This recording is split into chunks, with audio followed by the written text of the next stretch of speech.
o del conducto mesonéfrico o del Wolff. ¿Qué estructuras son? Lo primero, acá ven. Conductos F diferentes. ¿Se imaginan para formar el epidídico? Conducto F diferente. Y por último, vesículas seminales. Con el apartado es el POX, al igual que la próstata. ¿Sí? Entonces, pregunta: ¿qué estructuras provienen del conducto mesonéfrico?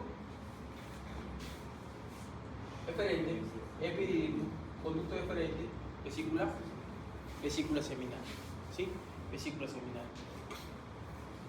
Ahora, ¿cómo es que se forma?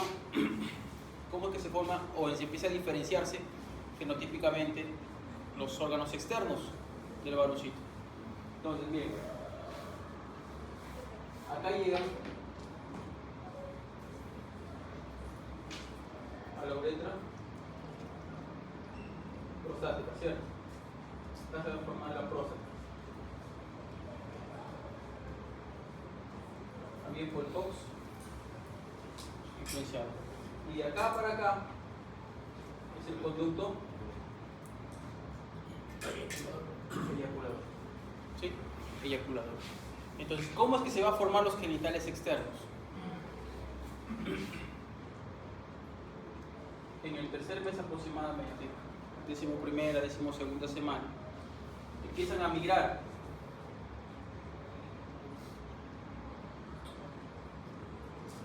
mesenquimatosas o mesodermo. Empiezan a migrar ¿a dónde? A la membrana cloacal. ¿Sí? En la membrana cloacal. Porque acuérdate que antes había solamente un huequito del seno urogenital. La membrana cloacal, ahí derivaba o ahí llegaba el intestino primitivo posterior o inferior, ¿sí? Ahí también llegaba lo que se va a formar la uretra o la vejiga del seno urogenital, ¿sí? Entonces empieza a formarse la membrana cloacal. Esta membrana cloacal se va a formar pliegues cloacales, ¿sí? Estos pliegues cloacales, vamos a decirlo,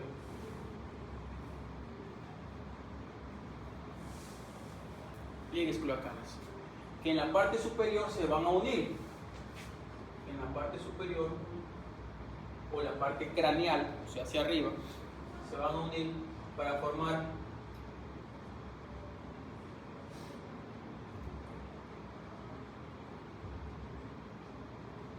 el tubérculo genital.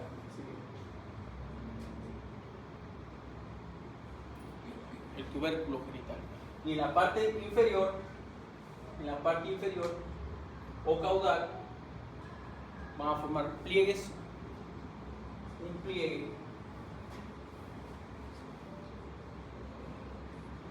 uretral y un pliegue anal. Este se va a formar el pliegue uretral, que acá se va a separar para formar el pliegue anal. Y ahí que ya se separó el tracto gastrointestinal del tracto genital o tracto urogenital, ¿sí? Este pliegue, el pliegue uretral, va a originar pliegue genital. Acuérdate, al tercer mes, células mesenquimatosas van a llegar a la membrana cloacal formando los pliegues cloacales, finalmente el cuarto mes. Este pliegue cloacal va a tener dos porciones, una parte superior y una parte inferior, una parte craneal o una parte caudal. La parte craneal se va a unir para formar el tubérculo genital y la parte inferior va a generar dos pliegues, un pliegue uretral y un pliegue anal. El pliegue uretral Voy a final del pliegue genital. Y el pliegue anal, obviamente, la salida del tracto intestinal inferior, el ano. ¿Sí? Entonces, este es similar tanto en el hombre como en la mujercita. ¿Sí? Entonces, pero por estímulo de la testosterona o los andrógenos, este tubérculo genital se va a formar en el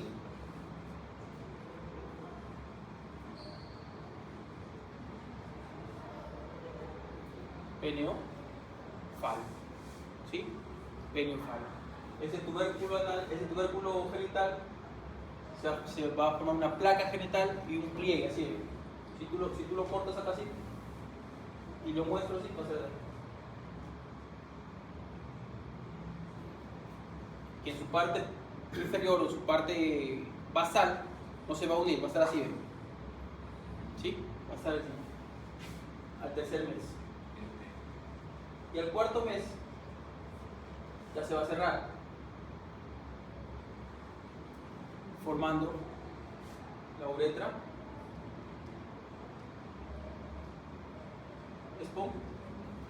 esponjosa. Acá se va a formar una fisura uretral, que algunos lo conservan, ¿sí?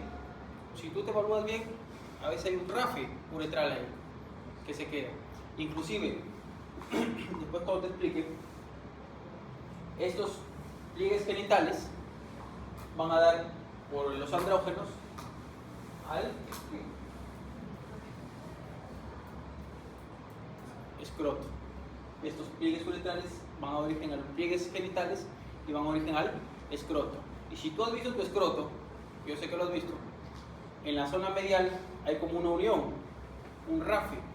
Esa es la unión de los dos pliegues genitales para que se fusionen. ¿Sí? Para que se fusionen. Se va a formar el escroto. Se está formando acá la uretra esponjosa. Y va a ser así, mira.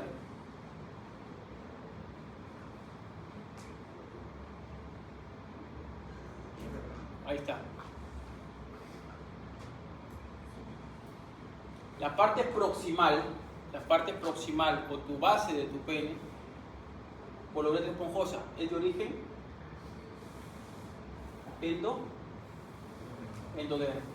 Y ahí que la placa uretral es de origen endodermo.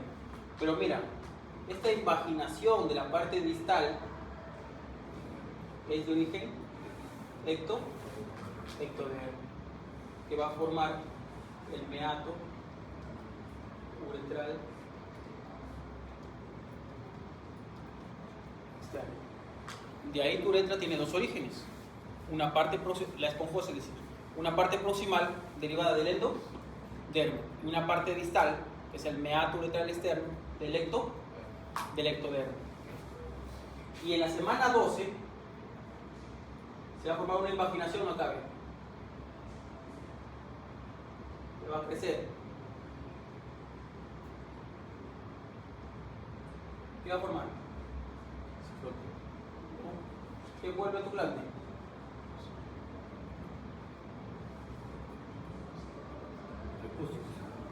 El prepucio. En la semana 12 empieza a formarse unas invaginaciones laterales que van a envolver a tu glande. Es el prepucio. De ahí que algunas invaginaciones más estrechas pueden producir fimosis o parafimosis. Tú habrás visto que, o de repente te ha pasado, que de bebito no podían bajar, tu mamá no podía bajar el prepucio de tu glande. Eso es fimosis. Que hay diversos grados, fimosis 1, 2, 3, 4, según la gravedad. Yo he visto pacientitos, bebitos, ojo que la fimosis es fisiológica hasta los 4 años. O sea, tú tienes 4 años para dar el chance de que baje el prepucio. Después de los 4 años, eso ya no baja con nada. Va a ser operación, la circuncisión. Ahora, yo he visto bebitos, generalmente pacientes gorditos y atópicos, que el prepucio está la fimosis es grado 1, es así, ¿verdad? Ahí es por donde orina y el prepucio está acá, así. No baja más.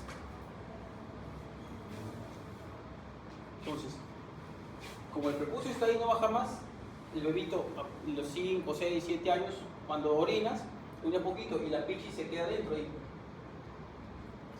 se infecta. Infecciones urinarias a repetición.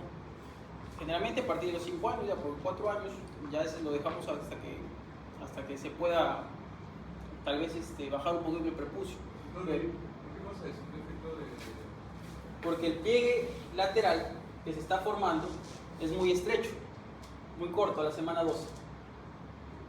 Y generalmente tapa todo eso. Y en la parte más distal genera como un anillo y no baja. No baja. Entonces, aquí lo que hay que hacer es... ¿Y hay casos contrarios que no se forme el pliegue? Sí.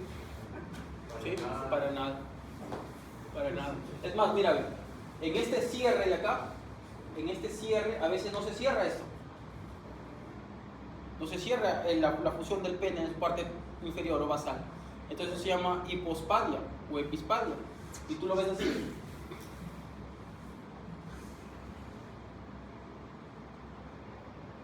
Y acá hay un hueco, acá hay otro hueco. Inclusive en la zona escrotal hay otro hueco, por abajo. No se logra cerrar. Son hipospadias y epispadias. Hipo abajo. ¿Sí? A veces en el desarrollo de este tubérculo genital, por la acción del andrógeno, de los andrógenos y testosterona, se puede formar doble fallo. ¿Sí? Hay casos, ustedes han escuchado, imagino. Uno generalmente es No, pero a tres. si llegan a formar dos, la cavidad urinaria funciona. No, es uno solo. Solamente los cuerpos cavernosos se dividen. ¿Ya? Por eso uno es rudimentario, generalmente. ¿Ya? Mira, y se forman huecos, son hipospadias, por ejemplo. Son huequitos que se forman. ¿Ya? Listo. Esa es la zona externa. ¿Sí? Si te preguntan, ¿cómo se forma el pene fallo? Los genes que afectan el desarrollo del pene, doctores. El SSH. ¿Sí?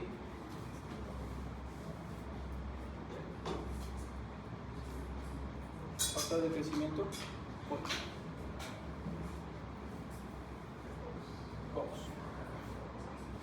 ¿Ya? Que afectan el crecimiento del pene. Entonces, ya te expliqué cómo sale el penecito, ¿sí? Cómo se forman el escroto de los pliegues genitales, en qué semana se forma el prepucio, ¿ya? Cómo se forma la uretra en el pene, su parte proximal, parte distal, de qué origen endodérmico es, ¿ya? ¿Cierro? Raro, ¿no? Ya. Ahora sí, doctores. Miren, ya se formó todo. Tu testiculito ya está ahí, en la cavidad lumbar. Pero, ¿dónde tú tienes los testículos? ¿Cómo que arriba? Los testículos están abajo. Acá abajo. Pero se forman arriba. ¿Qué tiene que hacer? Descender. Descender, pues. ¿Cómo desciende? Mira. Esa es tu gónada. ¿Ya? Esa es tu gónada. Se va a formar una condensación de tejido mesodérmico, cabe. ¿Qué se va a llamar él?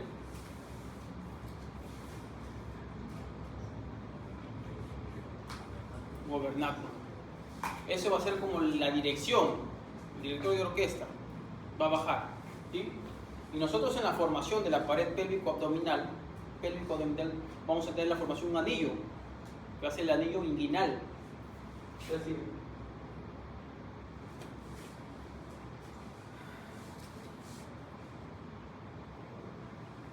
aquí. La parte inguinal es la zona más noble. ¿Por qué? Porque tu pared abdominal tiene hueso. No tiene hueso, es músculo nada más. O sea que cualquier presión puede hacer protrusión, hernias. Por eso la zona donde más se hernia es la zona pélvico-abdominal. Hernias umbilicales, hernias inguinales, hernia de despieje en la zona lateral del recto. ¿Sí? En la zona, inclusive en la zona posterior. ¿Sí? Las hernias de Butach, de acá. Entonces, mira, este gobernáculo lo va a dirigir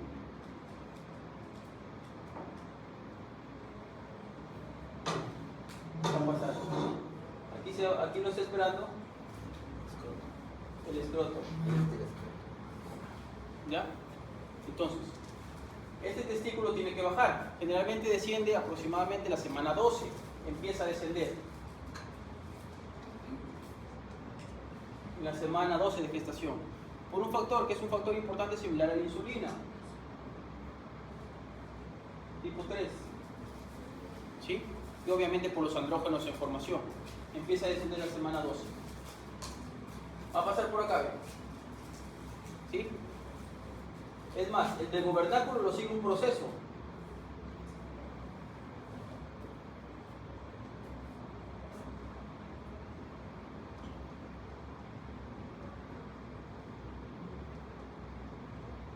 El proceso vaginal.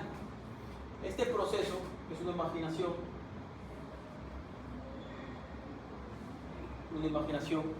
va a bajar con todos los músculos del abdomen. Bueno, con algunos músculos del abdomen. ¿Sí? Entonces, mira, a la semana 12 empieza a descender. Andrógenos, factor similar a la insulina tipo 3. En la semana 28, este es según tumor. 26, según tu lagma, empieza a introducirse por el conducto inguinal. ¿Sí? Ojo, que acá ya se formó los conductos deferentes, o sea que va a bajar con todos los conductos deferentes, baja con todo. Entonces va a pasar el anillo inguinal profundo y el anillo inguinal superficial. ¿En qué semana pasa el conducto inguinal? En la semana 28 según tumor, 26 según tu lagma. ¿Sí? Y va a empezar a descender para alojarse en la bolsa escrotal. ¿En qué semana ya se aloja en la bolsa escrotal? 33 semanas según tumor.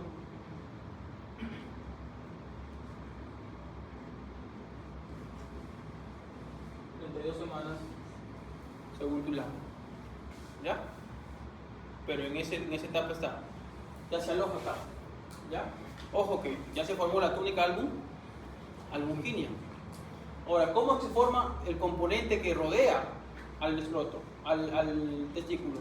Ojo que tus testículos tienen que estar afuera, ¿por qué? ¿Por qué no se quedan intraabdominales? Por la temperatura. La espermatogénesis necesita temperatura 1 a 2 grados menores de la cavidad abdominal. Si no, se atrofian. ¿Sí? Hay patologías como por ejemplo el síndrome de Morris, que es insensibilidad a los andrógenos. ¿Sí? El paciente es XY, varón, pero como no hay sensibilidad a estos andrógenos, hay aumento de los estrógenos y la paciente es fenotípicamente mujer, pero con dos testículos acá en el abdomen.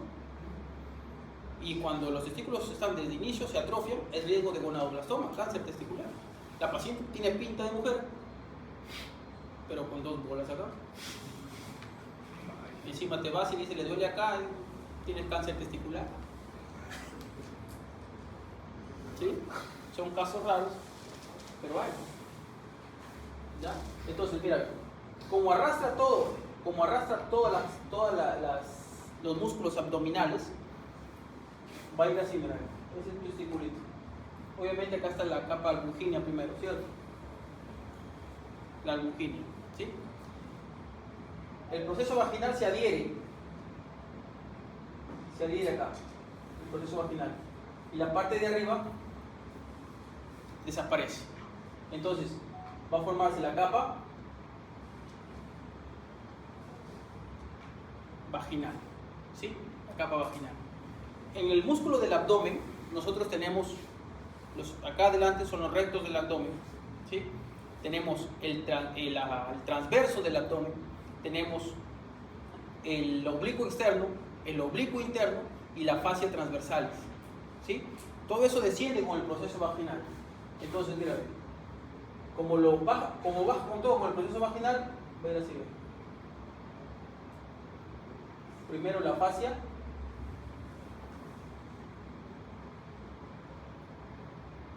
transversalis. ¿Qué va a dar esta fascia transversalis? A la fascia testicular interna. De ahí viene el oblicuo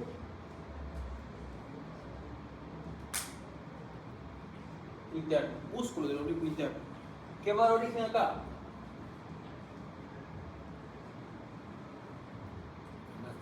Al cremaster. ¿Por qué crees que cuando te patean las bolas lo sientes hasta arriba? ¿Cierto? Te da un pelotazo acá, lo sientes como si estuviesen jalado desde acá arriba. ¿Por qué? Porque el músculo cremaster y toda la musculatura de la fascia testicular proviene de la musculatura abdominal. Y este músculo cremaster es importante porque tiene fibras contráctiles. Cuando tienes frío, ¿cómo está tu escroto? Se chupa, ¿cierto? Y cuando tienes calor, desciende. ¿Cierto? Desciende. Entonces, este músculo cremaster, inclusive nosotros, hay un reflejo de cremaster. Tú andas con tu enamorada, doctora, si es que tiene enamorada, claro está. Pásale una plumita por acá, por la zona medial del dorso, del muslo. Y vas a ver cómo se hace el testículo. Sube. Ese es músculo cremaster, estimulación del músculo cremaster. Solamente hasta lleguen al signo, no otra cosa, ¿no? Músculo cremaster, que sirve como diferenciación para, por ejemplo, una orquiepididimitis, para una torsión testicular. La torsión testicular generalmente por golpes, inclusive relaciones sexuales, esto se contrae, se dobla, se hace un nudo. Es más, del testículo que está acá se pone así, ¿ve? Se horizontaliza. Y como se hace horizontal, cuando baja acá, doctor, cuando baja acá, pasa, llega con las arterias testiculares, pasa con las venas testiculares, pasa con el conducto deferente, todo lo baja, ¿sí? Todo lo baja con el cordón espermático, con las venas pamperiformes. Solo digo un músculo del abdomen. Exacto, baja con todo. Entonces, como se da la vuelta, la arteria se obstruye. Y ese testículo en 6 horas no vale. Por eso, en una torsión testicular, está indicado cirugía antes de las 6 horas. Porque después de las 6 horas eso se necrosa. Que no vale. Hay una maniobra que funciona, que es el desenvolvimiento manual, o sea, lo tienes que agarrar y bajar. Pero ¿tú crees que lo harías? No. Y el dolor es intenso. Y por ejemplo, en esta torsión testicular tú le haces el reflejo de cremaster, ¿tú crees que va a subir el testículo? No hay nada de él. ¿Sí? Entonces, oblicuo interno, cremaster. Y por último,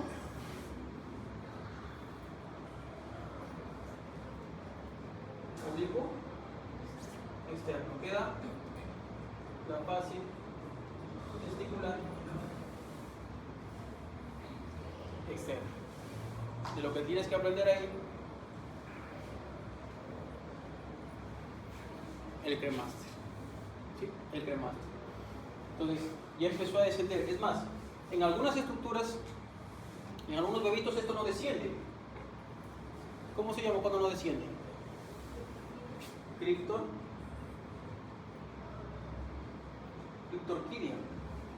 Generalmente, ¿cuál testículo es el que no desciende? El derecho. El derecho generalmente no desciende, ¿sí?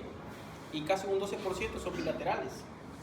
Es más, la criptorquidia es un factor de riesgo para torsión testicular. O sea que el niño que no ha nacido con testículo en la bolsa, obviamente tenemos que esperar hasta 3 meses para que descienda. Puede descender normal hasta 3 meses postnatal, ¿ya? Pero el niño que nació con criptorquidia y necesitó cirugía, hay un gran porcentaje que te haga torsión testicular. Hay un alto porcentaje de torsión testicular. ¿Sí? Ya está. ¿Alguna pregunta? Ya está todo. Este es solamente el hombre. Ahora sí, la mujercita, doctora. Quería explicar tu ciclo menstrual, pero ya no me da tiempo. Eso ya lo sabes ya. Eso ya lo sabes. Esperamos que sí. Fisiología te van a hablar de eso, ¿cierto? Entonces, ahora, si el gen cardinal SRY es para la formación testicular, el gen cardinal para la formación del ovario es el WNT4. ¿Sí? Es el gen principal para la formación del ovario. Como te explicaba, se forma por defecto. Es importante, ¿por qué? Porque este gen va a fomentar la expresión del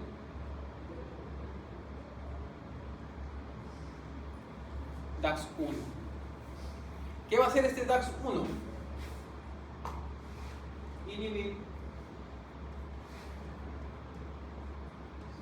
al SOX9. ¿Te acuerdas que este SOX9 qué hacía? Aumentaba las concentraciones de anti-mulleriana. Si este SOX9 ya no se expresa, las concentraciones de anti-mulleriana descienden. Por lo tanto, el conducto mulleriano o paramesonéfrico no se deforma, no se altera, sino persiste. ¿Sí? Mírenme.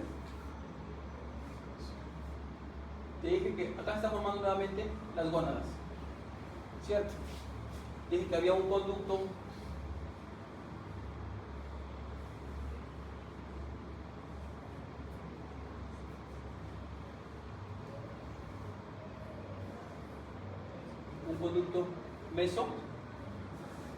mesonéfrico de Wolff. Adyacente a eso hay un conducto que se abre en la parte superior, en la cavidad abdominal, y llega y pasa por delante del conducto mesonéfrico, y en su porción distal se une y va a ir y se va a unir con el seno urogenital, y este se va a llamar el paramesonéfrico de Müller. ¿Sí? Ahora, si este SOX9 no se expresa, por lo tanto las concentraciones de antimulleriana descienden o no se expresan. No hay nadie que elimine la formación del conducto de Müller. Por lo tanto, si tampoco hay SRY, no se van a formar los conductos mesonéfricos. ¿Sí? Mesonéfricos. Entonces, se borran esos conductos para que quede solamente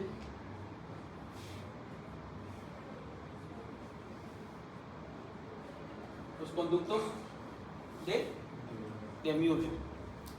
Al no haber conductos mesonéfricos, no se infiltran túbulos mesonéfricos, no se forman conductos eferentes.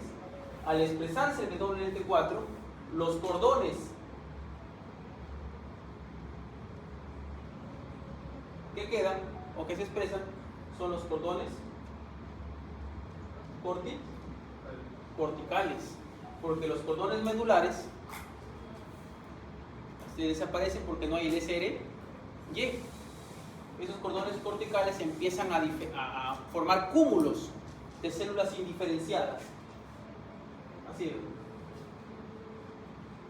Cúmulos de células indiferenciadas. ¿Sí? Cúmulos de células indiferenciadas a partir de la tercera semana. Y de las células epiteliales de la formación del ovario salen acá y empiezan a rodearlo. Rodean a las ovogones. Estas ovogones están rodeadas por células aplanadas. Son células foliculares. ¿Sí? Para formar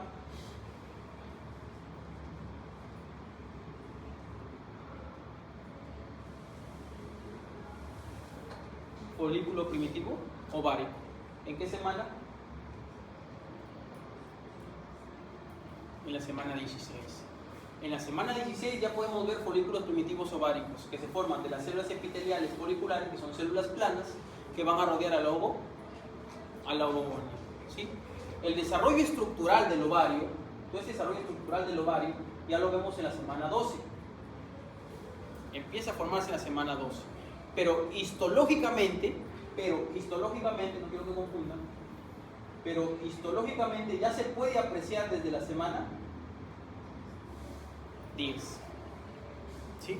Histológicamente ya se puede apreciar desde la semana 10, pero estructuralmente ya podemos verlo bien organizado en la semana 12, a partir de la semana 12. ¿Ya? Entonces, mírame. Va a prevalecer los conductos paramesonéfricos de Müller. Ahora, ves que estos no se unen con el ovario, ¿cierto?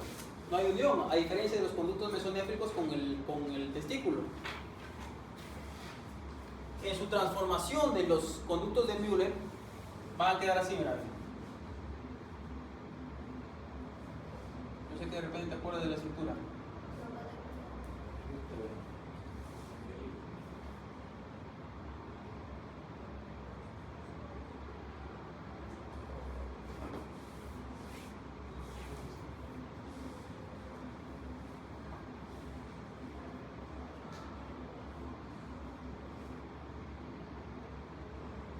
¿Qué te acuerdas? ¿Cierto? ¿Qué es? Trompas, útero y parte superior de la vagina. Desde ahí que ya, mira, con esta imagen tú puedes saber qué estructuras derivan de los conductos paramesonéfricos de Wolff. Trompas, útero y parte superior de la vagina, porque te acuerdas que se une con el seno urogenital. Entonces, si te preguntan qué estructuras provienen de los conductos paramesonéfricos, trompas, útero y parte superior de vagina. Útero, trompas. Te doy otro dato. El gen que interviene con mayor frecuencia para la formación de endometrio y miometrio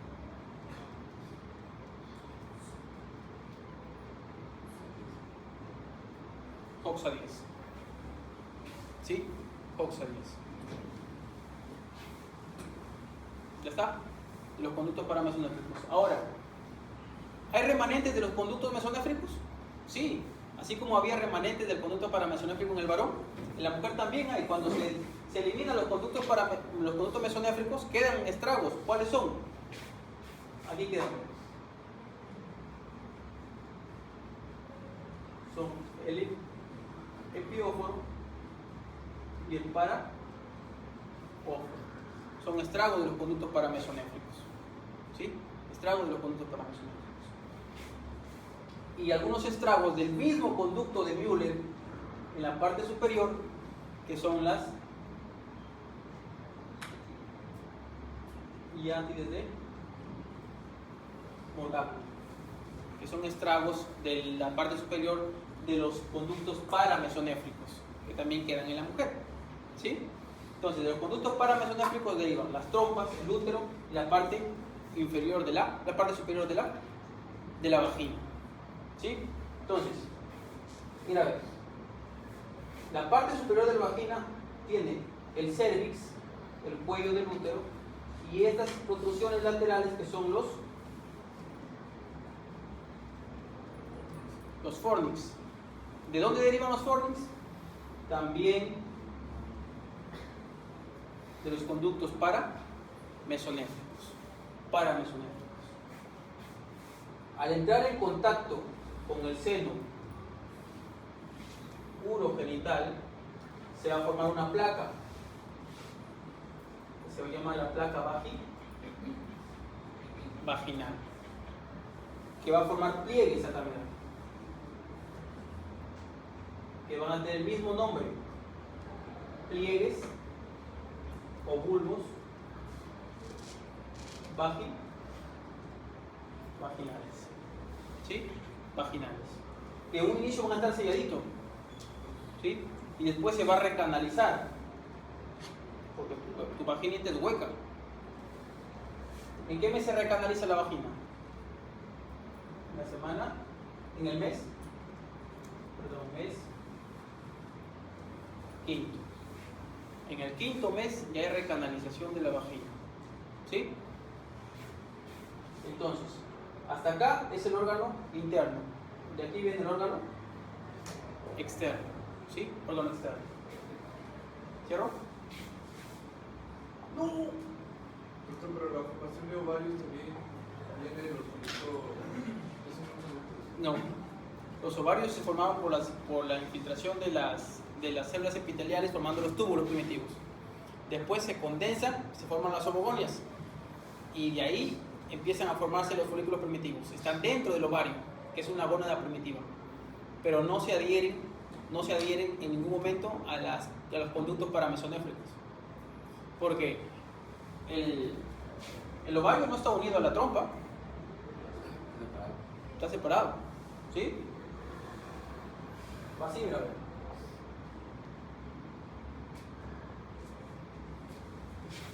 Mira. Una vez que se une,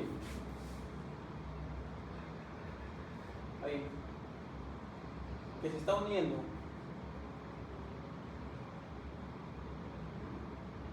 eso es la trompa que está formando. El ovario está por acá, ¿ya? Está por acá. Es más, si hago un corte así, vas a ver un ovario acá, otro ovario acá y tejido mesotelial uniéndolos, separándolos. Tanto es así que va a formar dos senos o dos cavidades, una cavidad posterior y una cavidad anterior. La cavidad posterior se va a llamar seno recto uterino y la parte anterior seno o bolsa vesico uterino, porque atrás va a estar el recto y adelante la vejiga, ¿sí? Ahora, mira, se van a formar desde la zona lumbar, pero ¿tú tienes los ovarios en la zona lumbar? No, tienen que ponerse en la zona abdominal, de ahí a la zona pélvica. También tienen que moverse y descender. Acá también forma el gobernáculo, pero no de manera tan importante como en el varón, ¿sí? Al momento de unirse acá en el útero, los conductos paramesonéfricos van a dar tejido mesenquimatoso a los costados, que se van a unir con las paredes laterales de la pelvis. Se van a llamar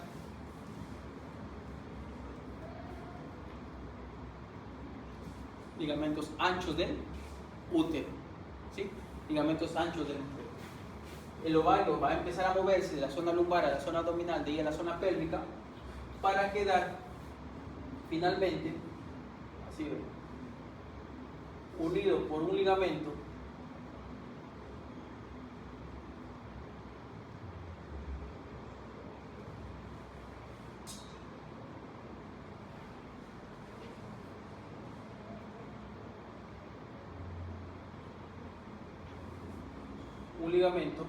propiamente ovárico, que viene el gobernáculo.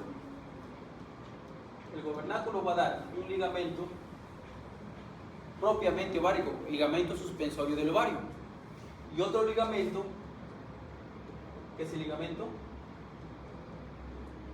cardinal del útero. Va a ir así, se va a pegar y va a ir hasta los labios mayores para fijar el útero, ¿sí? Y pasa por el anillo inguinal, pasa por el anillo inguinal, ya que por el anillo inguinal va a pasar el nervio genitocrural, ilioocrural y el ligamento cardinal, que va a ser un ligamento principal del útero, ¿sí? Entonces queda afianzado con el ligamento suspensorio, y acá está el infundíbulo, por acá vienen todos los vasos del ovario, ¿sí? Y ahí queda, y ahí está, ¿sí? De ahí cuando se une, por ejemplo, la parte distal, a veces, se arquea casi,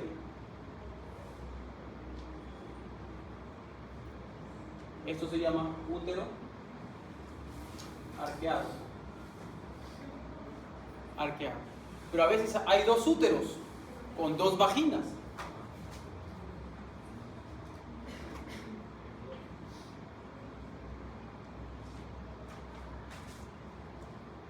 Hay dos úteros con dos vaginas. ¿Cómo se llama eso? Útero didelfo. Pero a veces solamente hay dos cuernos con una sola vagina. ¿Sí ven?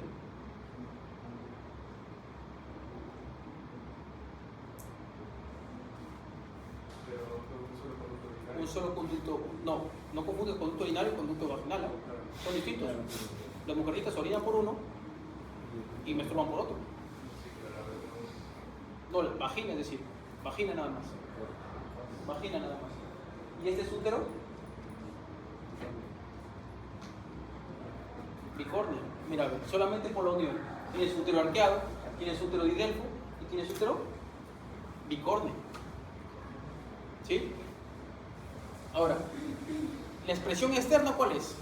Lo mismo que te he explicado, ¿te acuerdas? Al tercer mes viajan células mesenquimatosas a la membrana cloacal, se forma el pliegue cloacal, va a formar un pliegue uretral, un tubérculo uretral, pliegues uretrales y pliegue anal, similar. ¿Sí? Este pliegue uretral va a formar el pliegue vaginal. ¿Para qué? En el hombre se formaba el escroto y en la mujer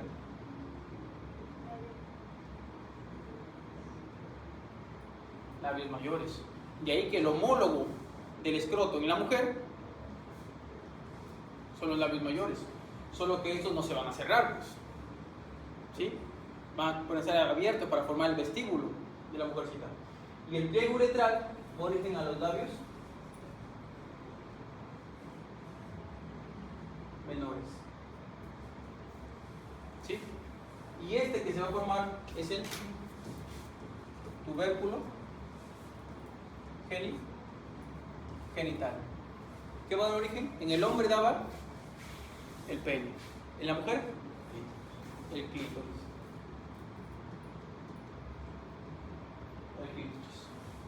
¿Sí? En el hombre va a formar sus dos cuerpos esponjosos, sus dos cuerpos cavernosos y un cuerpo esponjoso donde va a pasar la uretra. Pero la mujercita no va a tener uretra, se va a formar solamente cuerpos cavernosos. ¿Se erecta? Claro que se erecta. ¿Sí? Pero no del mismo tamaño pues, del varón, ¿no? Y se van a formar los órganos externos. ¿Alguna pregunta? ¿Sin diapositivas, no? Claro, claro. Doctor, ¿usted cuál cree que es el complejo? ¿De los dos?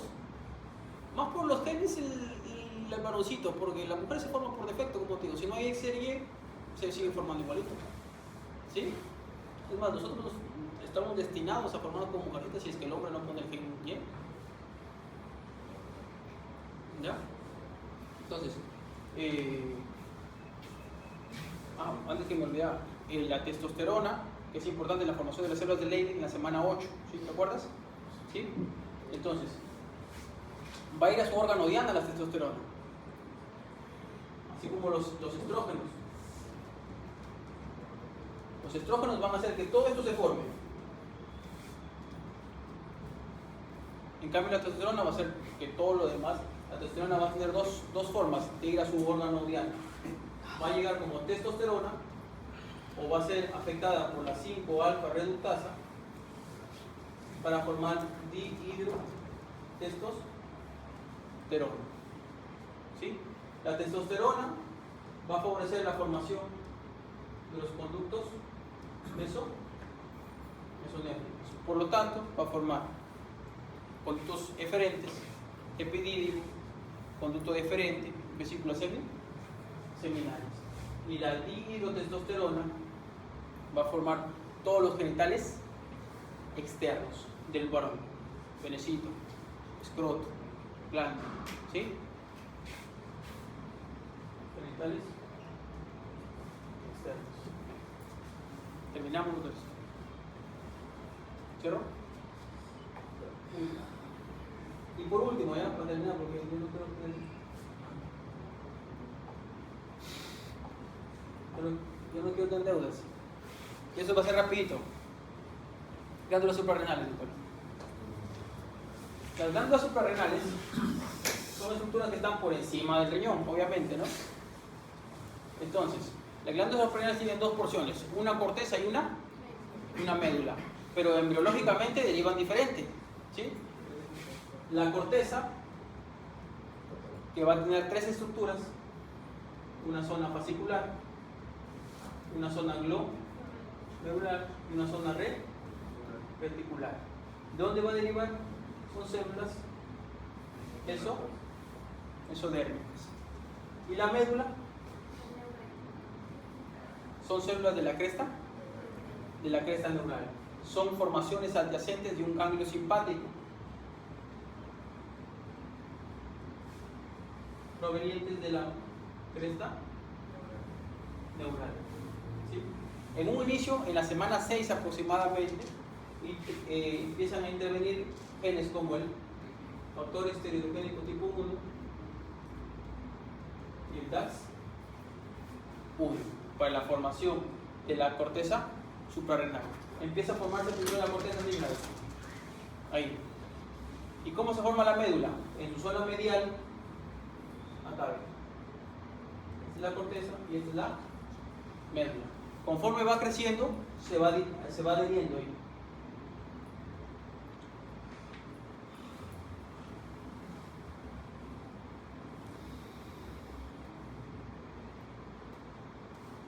Hasta que se introduce directamente la corteza. ¿Sí? Se va a formar capas donde se va dejando de lado en la corteza fetal para dar paso de la corteza fetal a la corteza adulta. ¿Sí? Acá, entre estas capas se forma una zona de transición que se va a llamar la capa transicional. Los estudios dicen que de esta capa transicional va a derivar la zona fascicular. ¿Sí? La zona fascicular.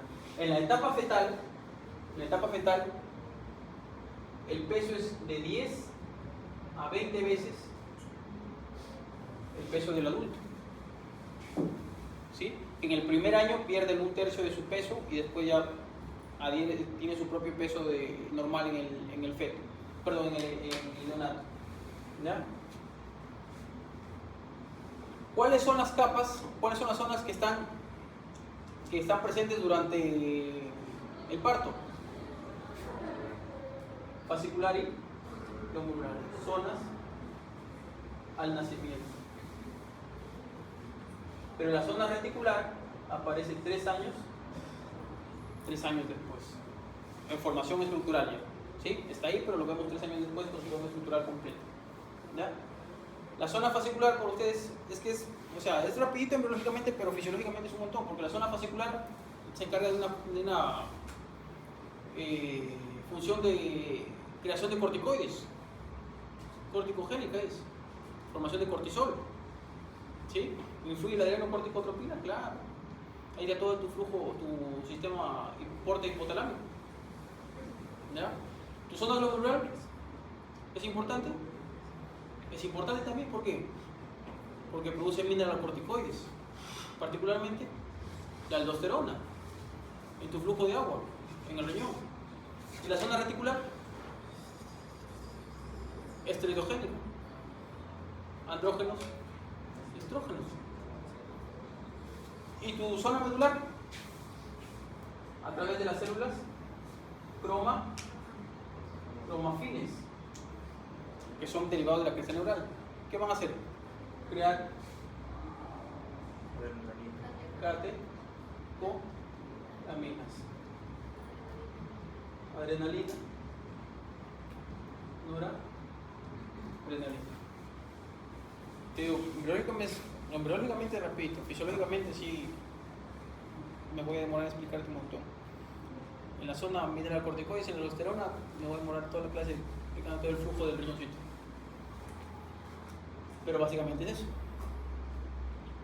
Y si tú lees tu Moore y tu Lehmann es un cuarto de hoja, creo. Menos, ¿no? ¿Ya ves?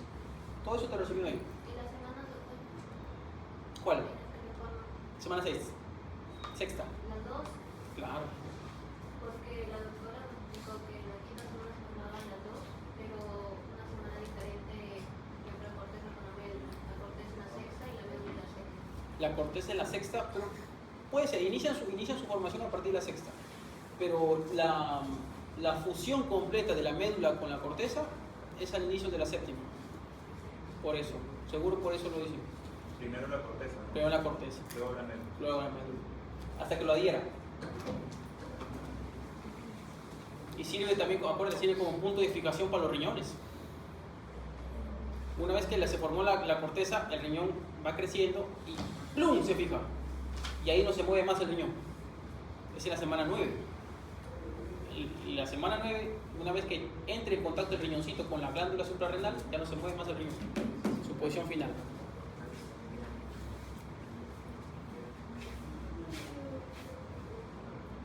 ¿Hago? ¿Cierro? Terminamos, doctores. Se acabó. Completamos, ¿ah? Ay, Dios santo.